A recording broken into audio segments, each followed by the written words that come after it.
Assalamualaikum warahmatullahi wabarakatuh. Perkenalkan, saya Akbar Maulana, asal Sumbawa Besar dari Nusa Tenggara Barat. Dari Fakultas Syariah, Prodi Hukum Keluarga Islam. Resume di hari pertama. Materi dari Ibu Dr. Haja Ilfil Nurdiana, MSI. Kalian adalah calon-calon pemimpin masa depan, seperti yang disampaikan oleh Pak Rektor tadi pagi, bahwa harapan besar kami adalah seluruh mahasiswa baru UIN Maulana Malik Ibrahim Malang. Semoga kedepannya bisa menjadi calon-calon pemimpin di masa depan 5 atau 10 tahun yang akan datang, yang diharapkan untuk memimpin kendali bangsa Indonesia ini.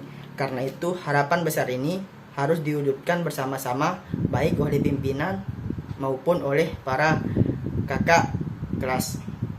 Pesan saya buat calon pemimpin masa depan. Pertama, pemimpin besar bukan orang yang pandai merangkai kata-kata, tapi orang yang mampu melaksanakan apa yang menjadi tanggung jawabnya. Kedua, pemimpin sejati bukan orang yang hanya mampu memprovokasi dan mudah terprovokasi, tapi yang mampu membangun dan memotivasi diri sendiri. Ketiga, pemimpin yang baik adalah orang yang mampu membuka pintu masa depan bagi orang lain, bukan orang yang selalu mencari kesalahan orang lain. Karena itu, belajarlah mengedepankan positive thinking, jangan selalu menyalahkan orang lain. UIN Maulana Malik Ibrahim adalah terwujudnya pendidikan tinggi integratif dalam memadukan sains dan Islam yang berreputasi internasional. Karena ada hal-hal indikator-indikator yang menjadi penentu besarnya UKT. Pertama, tergantung indeks mutu PTKIN atau akreditasi institusi tadi. Tersertifikasi ISO ini menjadi penentu semakin bagus indeks mutu universitas, maka akan semakin tinggi nilainya atau biayanya. Kemudian tergantung dari indeks mutu prodi. Di mana-mana prodi itu berbeda. Kenapa ada yang akreditasi B, ada yang terakreditasi A? Tentu yang akreditasi akan membutuhkan biaya lebih dan akan lebih mahal, atau bekasnya akan lebih tinggi, tergantung dari prodi masing-masing.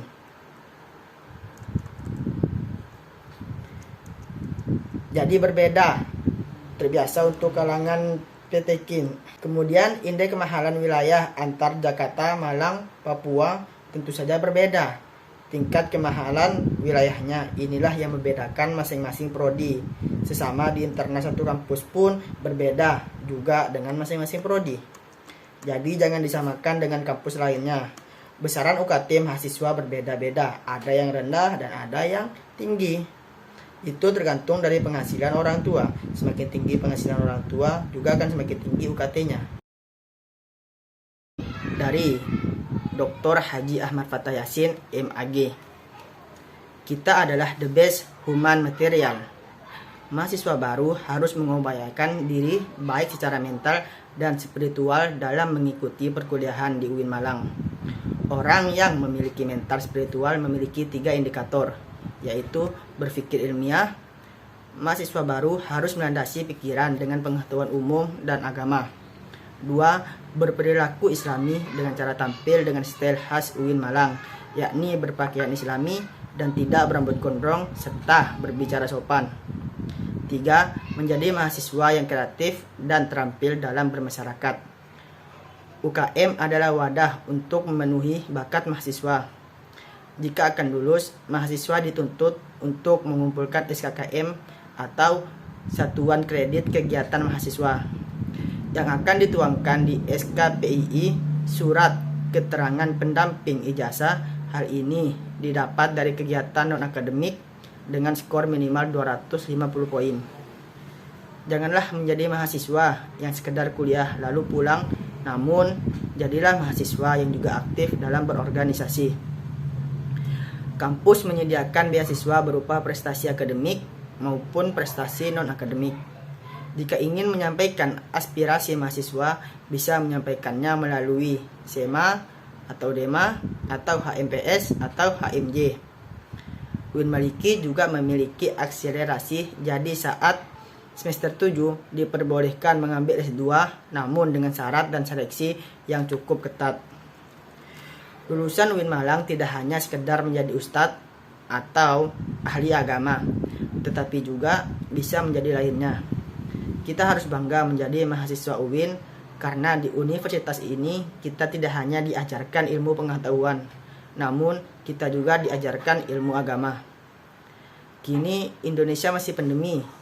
Kini Kota Malang levelnya sudah turun dari level 4 menjadi level 3. Jika vaksinasi terus digerakkan, maka hal ini akan segera membentuk herd immunity yang akan segera menyelesaikan masalah corona ini.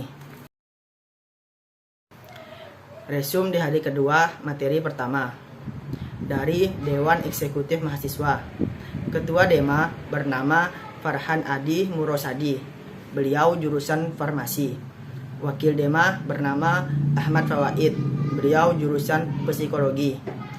Dema merupakan organisasi intrakampus atau yang disingkat dengan OMIK yang merupakan lembaga eksekutif mahasiswa di level universitas. Fungsi Dema yang pertama sebagai pelaksana program organisasi kemahasiswaan, kemudian sebagai lembaga yang mengkoordinasikan dan menginstruksikan pelaksanaan kegiatan kemahasiswaan di tingkat universitas.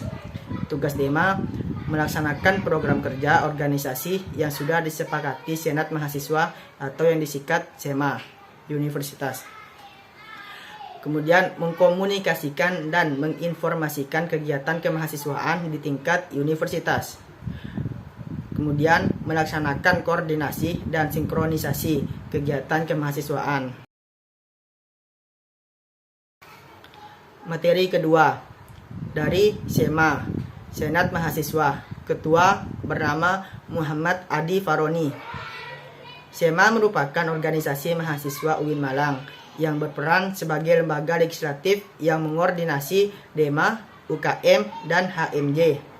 Fungsi SEMA diantaranya advokasi, legislasi, pengawasan, dan penganggaran. Membantu mahasiswa dalam segala masalah untuk disampaikan kepada pihak terkait. Tugas SEMA mengawasi dan mengontrol Dema Universitas, memberikan persetujuan setiap kegiatan yang akan dilaksanakan oleh Dema Universitas, memberikan pengesahan setiap laporan pertanggungjawaban setelah selesai agenda tersebut, memfasilitasi aspirasi mahasiswa UIN Malang dan menyalurkannya kepada pihak-pihak yang bersangkutan, mengawasi setiap kebijakan dan keputusan yang diambil oleh Dema Universitas, merancang dan menetapkan peraturan organisasi di UIN Malang, mengesahkan peraturan Dema Universitas, menjadi mitra kerja Dema Universitas dalam melaksanakan kebijakan organisasi kemahasiswaan. Wewenang SEMA diantaranya membentuk undang-undang yang dibahas dengan presiden mahasiswa untuk mendapatkan persetujuan bersama, menampung dan mempertimbangkan segala aspirasi mahasiswa, memberikan mandat untuk pelaksanaan pemiluan, mengawasi pelaksanaan hasil-hasil sidang SEMA Universitas, mengawasi pelaksanaan program kerja dan kebijakan Dema Universitas, turut andil dalam mengkaji permasalahan yang timbul di dalam negara dan tingkat universitas, menerima dan membahas usulan PO yang berkaitan dengan bidang tertentu dan mengikut sertakan dalam pembahasan. Materi yang ketiga dari beberapa UKM yang berada di UIN Maulana Malik Ibrahim Malang. UKM yang pertama yakni UKM Menwa. UKM Menwa adalah organisasi bersejarah pembentukan Jenderal A.H. Nasution tahun 1959 di Jawa Barat. Semboyan penyempurnaan pengabdian dengan ilmu pengetahuan dan ilmu keprajuritan, dengan logo simbol warna ungu artinya mulia. Fungsi resimen mahasiswa adalah mewujudkan sikap bela negara di ranah mahasiswa, menciptakan kondusivitas kehidupan mahasiswa, dan lain-lain. Logo ada dua, yaitu Logo Mahasurya di tingkat provinsi, dan Wiracakti di UIN Malang. Arti lambang Wiracakti Yuda adalah 811, yang mana artinya adalah angka 8 Kodam Brawijaya dan angka 11 urutan resimen mahasiswa se-Jawa Timur. Wiracakti Yuda bermakna prajurit atau pemimpin yang sakti, membantu TNI Polri dan juga rektor.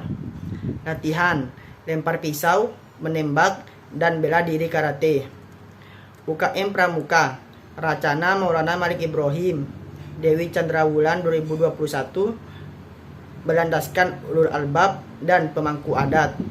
Salah satu visinya yaitu mengamalkan nilai kode kehormatan dan kehidupan sehari-hari.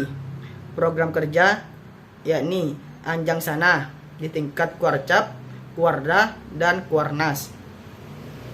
Kemudian perkemahan Wirakarya, temu alumni atau family gathering, dan yang terakhir musyawarah pandega. Tugas rapat kerja, rapat bulanan, rapat internal bidang, rapat anggota, rapat triwulan, welcome party, logbook, dan memo, dan lain-lain. Salah satu dewan OPS Diklat. Yang ketiga UKM PMI, bergerak di bidang kemanusiaan, kekeluargaan, dan kemanfaatan. Didirikan Pak Zainal Abidin dan Pak Mustafa pada bulan November 1990. Lambang burung Raja Wali. Program kerja pengurus inti, rapat bulanan, kartu kendali, pengukuhan AK, Mustafa XX1X. Kemudian dies natalis. 6 bidang sosial keagamaan, dikten dalam kurung pendelegadian, latihan bersama ujian PMI dan pra ujian PMI, Diklatsar, forum fasilitator, rutang kesehatan dalam kurung cek obat, edukasi kesehatan, donor darah 1 tahun 3 kali, delegasi Timkes, penelitian pengembangan dalam kurung webinar, perpustakaan, dan lain-lain. Humas dalam kurung konsolidasi, silaturahim, kewirausahaan, dan penyebaran ucapan. Kemudian UKM GGB, yakni Gemah Gita Bahana, berumur 6 tahun, mengurus pengembangan bakat di bidang suara. Memiliki 8 prestasi, minimal tingkat provinsi. GGB mempelajari ilmu musik seperti not angka, not balok, dan lain-lain, dan ilmu keorganisasian. Kemudian yang kelima, UKM SAIR, seni religius, lembaga otonom yang memiliki jalur koordinatif yang bergerak dalam bidang seni Islami. Tujuannya adalah membentuk kader Islami yang beriman dan taat kepada Allah Subhanahu wa Ta'ala, dan memiliki jiwa pemimpin yang agamis, kritis, dinamis, kreatif, inovatif, serta menjunjung tinggi True Dharma perguruan tinggi. Divisi kaligrafi, kiroah, MC, qosida, nasyid, sholawat, dan gambus. Yang keenam, UKM teater, berumur 35 tahun. Terdapat bidang seni musik, tari, sastra, aktor, dan lain-lain. Dan UKM Mapala Tursina, organisasi pencinta alam. Kegiatan utama yaitu rekreasi, mendaki, sosial, bencana alam, olahraga, mendaki gunung, panjat tebing, orat, susur goa, dan ilmiah.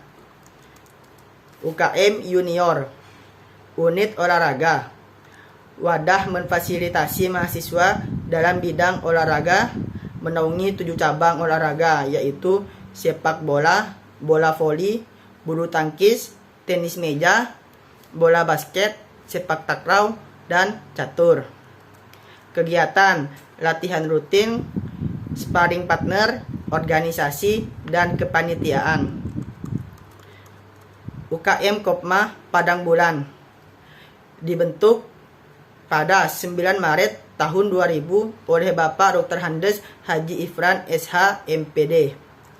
Stafnya usaha dalam kurung pengurusan Kopma, public relation dalam kurung pemasaran, personalia dalam kurung karyawan, big event yaitu Kopma Fair, Dikmen Regional Jatim, dan Diksar. Unit usaha Kopma, minimarket, konter pulsa, tempat fotokopi, dan usaha catering. UKM Komus, yakni Komunitas Musik Studio 3. 6 departemen, event organizer, departemen studio, atau jantung dalam Komus tersebut. Musik manajemen, departemen multimedia, dalam kurung mengelola segala konten, departemen public relation, dalam kurung pusat info eksternal, departemen social development. Spesifikasi player dalam kurung vokal, gitar, bass, drum, keyboard, dan lain-lain, dan non-player dalam kurung event organizer, sound engineering, MC, multimedia, home recording. UKM Taekwondo merupakan awal dari ranting Univ Brawijaya, didirikan pada tanggal 11 April tahun 1995. Tatap muka seminggu 5 kali, yaitu pada malam Rabu, malam Kamis, malam Jumat, malam Sabtu, dan Sabtu pagi. Agenda rutin try-in dalam kurung agenda rutin tiap tahun. Gasuku dalam kurung agenda latihan bareng senior dan pelatih secara outdoor. Dan diklat dalam kurung pendidikan latihan penerimaan anggota baru. UKM Jepret Club atau yang disingkat JC, klub fotografi yang tidak fokus hanya pada satu bidang, namun mempelajari di bidang videografi. Anggota UKM Semalang Raya. Moto: aku ada untuk mengabadikanmu, bersamamu kulihat dunia nyata. Kegiatan diklat, pameran, hunting besar. UKM Simfoni, platform Simfonif, program harian Simfoni Morning Show, Free Time, Freeze and Relax, Hi Indonesia, Mizan Muslim Zaman Now, Halo Kampus, dan Freeline.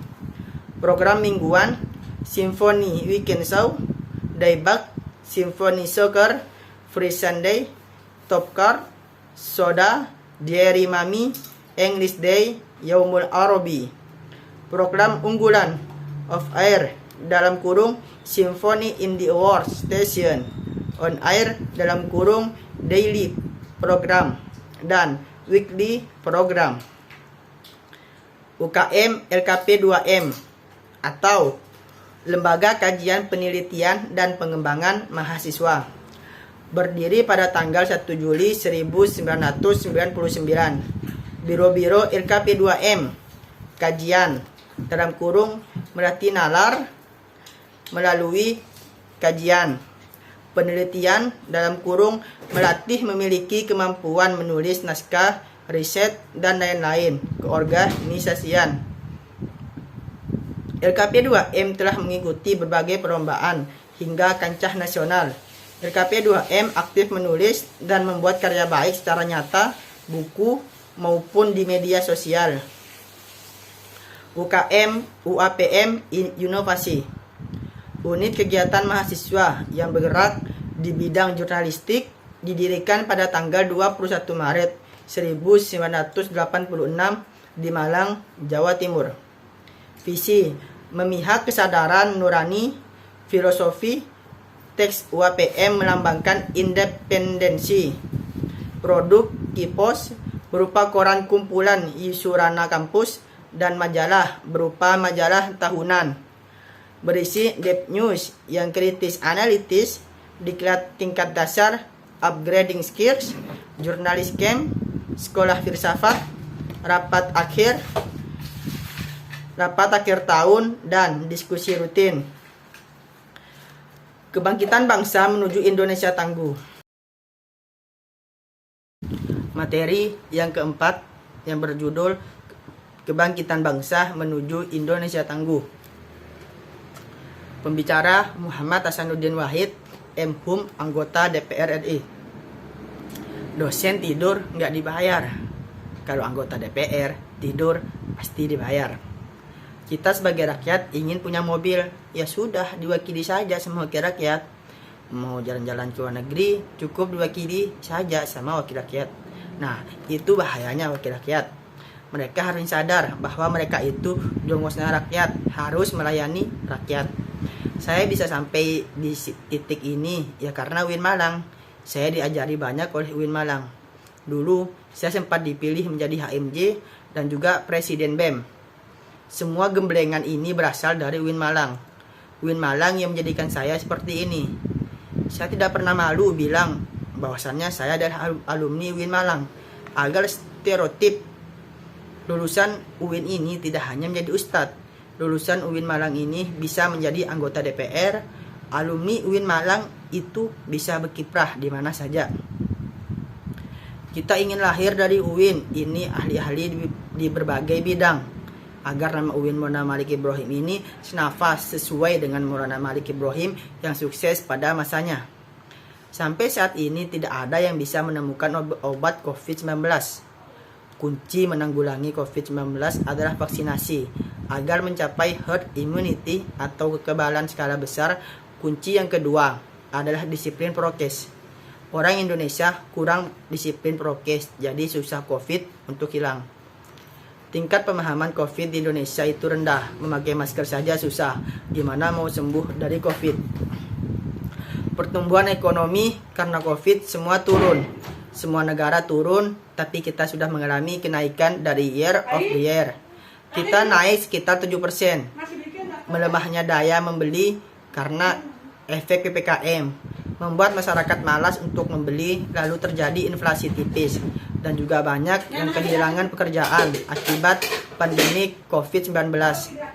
Tercatat lebih dari 50.000 buruh di PHK sejak awal 2021. Tingkat pengangguran akan lebih banyak di bulan Agustus di tahun 2021. Kalau dampak di sektor pendidikan, banyaknya yang putus sekolah dikarenakan anak harus bekerja karena kritis ekonomi akibat pandemi COVID-19. Dan juga karena persepsi orang tua mereka. Lalu kebijakan sektor pendidikan di pandemi ini adalah memberikan bantuan kuota, data internet, bantuan subsidi, dan lain-lain. Bantuan lanjutan untuk bulan September, Oktober, November sebanyak 2,3 triliun. Agar kita bisa tetap muka, kita harus melakukan kolaborasi hexahelix agar terselesaikannya wabah ini. Model kolaborasi ini tidak hanya model di pandemik, akan tetapi menjadi model kolaborasi masa depan yang mampu menaikkan kelas sektor ekonomi, pendidikan, dan sektor lembaga di Indonesia. Sekarang kita berada di era digital 4.0 dan akan menuju 5.0, yaitu seperti memakai hologram. Kata pepatah, siapa yang ingin memajukan dunia, dia harus pandai IT. Barang siapa yang tidak bisa menjadi mahir dalam IT, maka akan menjadi budak dunia. 3 kekuatan pengubah dunia adalah diantaranya kemajuan teknologi, agama, dan pasar. Peran dan peluang UIN diantaranya harus utama pengembangan teknologi digital, link dan match dengan sektor industri, menjadi kekuatan sosio-teknopreneur, dan epicentrum ajaran agama inklusif. Cara bekerja pada masa depan adalah munculnya jenis pekerjaan baru akibat digitalisasi dan otomatisasi. Cara menjadi generasi unggul diantaranya keagungan moral dan spiritual, gandrung ilmu pengetahuan, memiliki digital quotient, dan kesalehan atau peduli sosial. Barang siapa yang mau kuasai dunia harus dengan ilmu. Mau kuasai akhirat harus dengan ilmu. Kalau mau keduanya, maka kuasailah dengan ilmu. Kita harus mempunyai kecerdasan emosional, tidak hanya kecerdasan digital. Jadi, mahasiswa UIN Malang harus punya Dua arus besar adalah Sunni dan Syiah Islam. Social labeling seperti Islam, liberal, sekuler, pragmatis, modernis, tradisionalis, fundamentalis, ekstremen, dan teroris. Label kontemporer adalah Islam moderat dan Islam Nusantara. Apa itu moderat dalam Islam? Definisi moderat adalah secara etimologi wasatiyah berarti jalan tengah atau dalam kurung middle path, posisi tengah atau berkeadilan. Secara terminologis adalah pemahaman praktek keagamaan yang menjunjung tinggi kesetaraan, keberagamaan, toleransi dengan berpijak pada prinsip tawazun atau antara risiko atau logika, teks serta konteks, dan dasar teologis. Al-Quran Surat Al-Baqarah ayat 143, beberapa hadis dalam Sahih Bukhari. Kenapa modernisasi penting di Indonesia?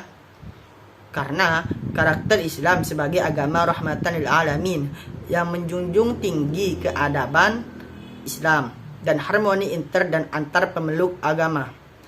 Historis Islam di Indonesia, karakter masyarakat Indonesia yang lekat dengan kesantunan dan harmoni, ideologi bangsa Pancasila dan moto Bhinneka Tunggal Ika. Isu-isu politik yang terkait dengan Timur Tengah dan politik global, baik secara langsung atau tidak, dapat mempengaruhi pemahaman dan sikap keberagamaan masyarakat Indonesia serta mengganggu agenda moderasi Islam seperti konflik Palestina dan Israel, aliansi politik Arab Amerika, oil, dan politik despotis dan hipokrisi. Peran mahasiswa UIN Malang diantaranya, mahasiswa harus memerankan diri sebagai agent of change dalam menguatkan dan mendesimisasi agenda moderasi. Mahasiswa harus mengedepankan kepentingan kebangsaan dan keagamaan yang sesuai dengan prinsip moderasi. Mahasiswa UIN harus cerdas akademik, religius, dan berkebinekaan. Cukup sekian yang bisa saya sampaikan. Apabila ada kata-kata yang kurang tertata dan tutur yang kurang teratur, saya mohon maaf. Assalamualaikum warahmatullahi wabarakatuh.